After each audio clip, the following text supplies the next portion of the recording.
She thought he was giving her his phone number. That is the honest truth.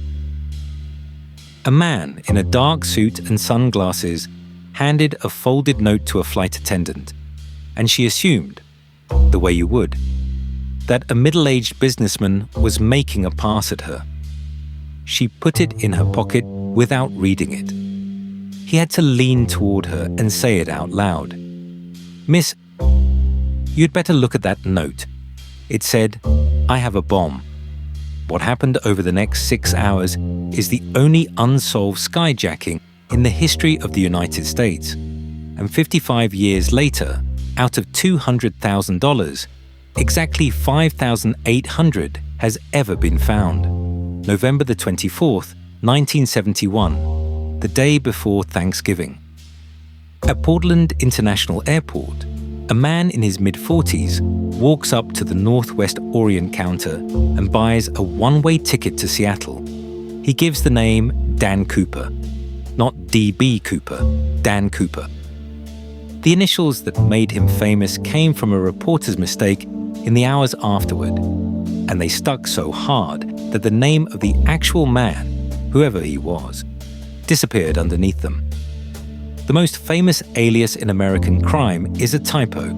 Flight 305 is a Boeing 727, 36 passengers, 6 crew. It leaves the gate at 2:50 in the afternoon for a half-hour hop north. Cooper takes seat 18E near the back. He orders a bourbon and 7-Up. He pays for it. He is polite to everyone who speaks to him. Every single person who dealt with him that day says so. The note goes to flight attendant Florence Schaffner. After she reads it, he tells her to sit down beside him. Then he opens a briefcase on his lap, just far enough, and she sees what is inside. A battery wired to 2 rows of 4 red cylinders. His demands are written down and passed to the cockpit. $200,000 in American currency, 4 parachutes, 2 backpacks, 2 chest packs, and a fuel truck standing by in Seattle to refuel the aircraft the moment it lands. 4 parachutes, not 1. Investigators later concluded that was deliberate, that by asking for 4, he made the authorities believe he might take a hostage with him, which meant they could not risk handing him sabotaged equipment. It is the first sign that the man in 18E had thought about this carefully. The plane circles Seattle for 2 hours while the money is assembled.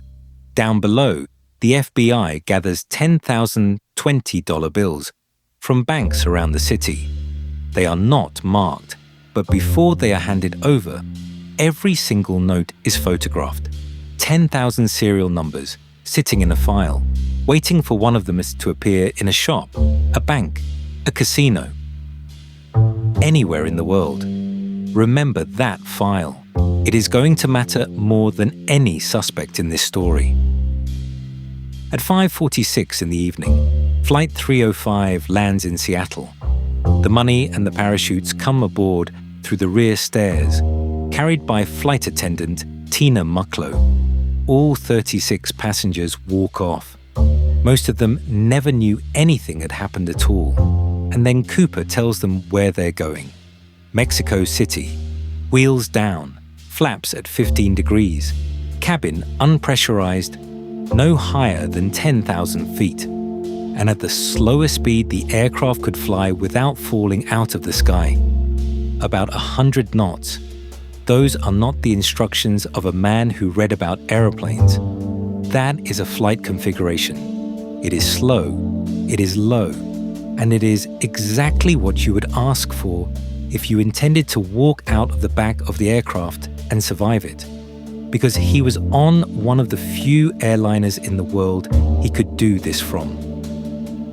The Boeing 727 had a staircase built into its tail that could be lowered in flight, a feature it shared with only a handful of jets, like the DC-9. Almost no other airliner could be opened from the inside and walked out of. Whether he chose that flight for the aircraft, nobody can prove, but he knew what it could do. They take off at 7:40 in the evening into rain and wind. In the cabin, there is now one crew member left with him, Tena Bar. He tells her to go to the cockpit and stay there, and to pull the curtain. Before she goes, and this is the detail almost nobody knows, he collects the notes, every note he had written that day. He asks for them back, and he takes them with him. There is not a single scrap of his handwriting anywhere in the FBI's evidence, because he thought of it in the middle of it, under pressure. At 8:13, the crew feel it, a bump in the cabin pressure, the aircraft nosing up briefly as something changes at the tail. It is over in a second. Nobody says anything on the radio. They land in Reno at 11:02, with the aft staircase still hanging down, dragging sparks along the runway. The FBI board the aircraft with weapons drawn and find an empty cabin, 2 parachutes, a black clip-on tie left on a seat, and no Dan Cooper. Somewhere in the dark over southwestern Washington, a man in a business suit and a raincoat had stepped off the back of a jet into the rain in November at night over forest, carrying $200,000 strapped to his body. And that is the last verified fact anyone has about him. What follows is one of the largest manhunts in the history of the FBI. It is given a case name, NORJAK, and it will run in one form or another for 45 years. Soldiers walk the drop zone in lines. Aircraft fly search patterns. Divers go into the lakes below the flight path. They look for a parachute, a body, a briefcase, a bundle of 20s, anything at all. They find none of it. Not that winter, not the next spring, not ever. And they build the sketch. The people who dealt with him face to face all give the same man. White, mid-40s, around 6 feet. Olive complexion, dark hair, dark eyes. A dark suit, a white shirt, a black clip-on tie. Calm. Unremarkable. The kind of man nobody looks at twice. Then something else happens. Something the FBI did not expect. People start copying him. In the months after, a wave of hijacking sweeps American aviation. Men with notes and demands and parachutes trying to do what Cooper did. In April of 1972, a man named Richard McCoy hijacks a United flight the same way. He is caught in 2 days. Remember him. We will come back to him. And Boeing quietly changes the aeroplane. A small hinge plate is fitted to the tail of every 700 Tena Bar and every DC-9 with those stairs. A wedge that the airflow forces shut the moment the aircraft is moving. It is called, to this day, the Cooper vane. One man in a business suit permanently altered the design of a jet airliner. 9 years pass. Nothing. And then, in February of 1980, a family from Vancouver, Washington, drives out to the Columbia River for a picnic on a sandbar called Tena Bar. An 8-year-old boy named Brian Ingram is smoothing out a patch of sand to build a fire. A few inches down, his hand finds paper. 3 bundles of $20 bills, rotted and packed together, still held by their rubber bands. The FBI checks them against that file. The serial numbers match. It is Cooper's money. $5,800 of it, 9 years later, on a riverbank. And that discovery, which should have cracked the case open, made it stranger. Because the money was found buried in sand, in a place that is not on the flight path, several miles from where he is believed to have landed. The rubber bands were still intact. And rubber bands do not survive 9 winters in a river. Researchers have argued ever since about how it got there, and none of the explanations fit cleanly. What matters more is the other number. $200,000 went out of that airplane. $5,800 came back. That leaves $194,200 in bills whose serial numbers are sitting in an FBI file. which have never been spent, deposited, or seen anywhere on Earth in 55 years. And before you say it, yes, money wears out. Bills get destroyed, they rot, they burn. But that is not how this works. Those serial numbers went to every bank, every casino, and every police department in the country, and they have stayed on file ever since. In 55 years of ordinary currency circulating through a national banking system, not one of them has ever come back. That is not attrition. That is absence. There are only two honest readings of that. Either the money went into the ground or the water with the man who was carrying it, or somebody had the discipline to sit on a fortune for the rest of his life and never spend a marked note of it. Neither one is comfortable. So what physical evidence is there? Less than you would hope. 2 parachutes he left behind, a few items from the seat pocket, and the tie. The black clip-on tie he took off before he jumped has been the most examined piece of fabric in the case. In 2017, a team of independent scientists, not the FBI, but working with the Bureau's cooperation, put it under an electron microscope and pulled more than 100,000 particles off it, among them titanium, cerium, strontium sulfide. In 1971, those were exotic industrial materials, not things you picked up walking around. Their conclusion was that Cooper worked somewhere those metals were being handled. One of the few places in the Pacific Northwest that fit was Boeing, the company that built the aircraft he hijacked. That is a genuinely interesting finding. It is also not proof of anything. It narrows a field. It does not name a man, and the researchers who did the work say so themselves. This is the point in a 55-year-old case where it becomes very easy to slide from evidence into a story, and we are not going to.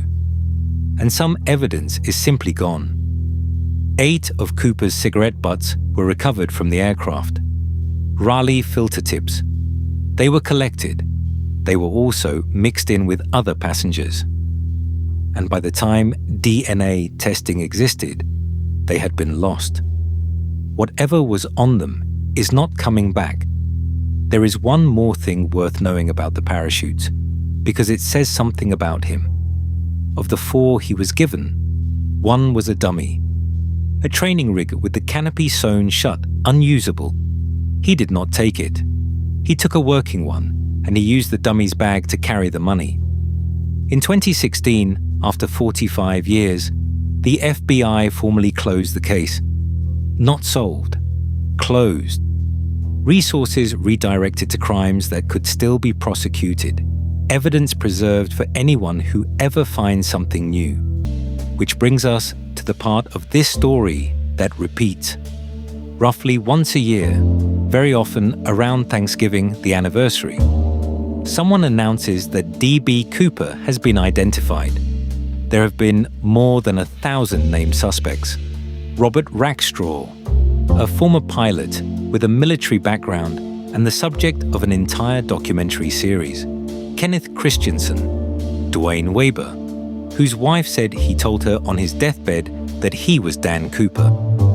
Sheridan Peterson, ruled out when DNA from the tie did not match. And nearly all of them run into the same wall. Rackstraw was 28 in 1971. The man the witnesses described was in his mid-40s. That is not a detail you can argue away. It is the single most consistent piece of testimony in the entire case. And I know the objection because it is the right one to make. Eyewitness memory is unreliable. People get descriptions wrong all the time, and confident witnesses are wrong more often than anyone likes. That is true. And it is worth saying out loud. But this was not a glimpse. 3 flight attendants dealt with him face to face. Tina Mucklow spent hours alone with him in that cabin and put him in his mid-40s, 5'10" to 6 feet, 170 to 180 pounds. The gate agent took his ticket. Passengers sat across the aisle and watched him. 7 people, independently, and their descriptions match each other. That is not a face glimpsed for 2 seconds through a car window. It is the strongest testimony in the case, and it is still the thing every suspect fails. Which brings us back to Richard McCoy, the copycat from 1972. In 2023, an investigator located a parachute and a jump logbook on the McCoy family's property in North Carolina. McCoy's own children came forward and said they believed their father was Cooper. The FBI took the parachute. They tested it. They took DNA from McCoy's children to compare against the partial profile from the tie. And in December of 2025, they quietly gave the parachute back, with no statement, no explanation, and no announcement of any result. The investigator who found it has argued publicly that the FBI's silence is itself the answer, that by not ruling the parachute out, they have effectively confirmed it. That is not how evidence works. Silence is not confirmation. It is silence. And the case against McCoy being Cooper is not weak. He was 29. The crew described a man in his mid-40s. The FBI looked at him in 1972, when the trail was fresh and he was in custody, and excluded him on description. And that exclusion has never been publicly withdrawn. A skydiver owning a parachute is not evidence of anything. And if the Bureau had matched that DNA, the world would know. So we are not going to tell you who D.B. Cooper was, because nobody honestly knows. What we can tell you is what the evidence supports. A man who knew exactly which aircraft to choose and exactly how to configure it, who asked for 4 parachutes so nobody could sabotage them, took the working one and used the dummy's bag for the cash, who collected his own handwriting before he left, and who then, apparently, never spent $1. That last part is the piece that never sits right. Because a man that careful is not the kind of man who dies by accident in the dark. And a man who died in the dark cannot explain why $194,000 of marked money has stayed missing for 55 years. The money is the only witness left, and it has said almost nothing. If you want the story of another aircraft that vanished, and the hunt that is still going, our MH370 investigation is on screen now. And tell us below, the river or the road? Did he die that night, or did he walk out?